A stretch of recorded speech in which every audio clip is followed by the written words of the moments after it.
নিজের জীবন নিয়ে কখনো দুঃখ প্রকাশ করো না, কেননা হয়তো তোমার মতো জীবন পাওয়া অন্যজনের কাছে একটা স্বপ্ন।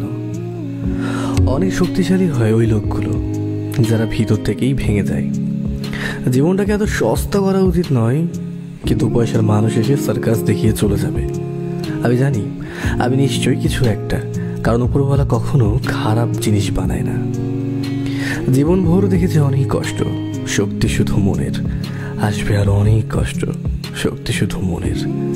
আবার রব বলে, তুই ঘুমানোর আগে সবাইকে ক্ষমা করে দে, আমি তোর ওঠার আগে তোকে ক্ষমা করে দেব। কেউ একজন খুব সুন্দর বলেছিল, জীবনের রাস্তা খুবই কঠিন, শুধু থেমে যেও না। তোমার কাঁধে হাজারো হাত থাকবে, শুধু হেরে যেও না, শুধু হেরে যেও না।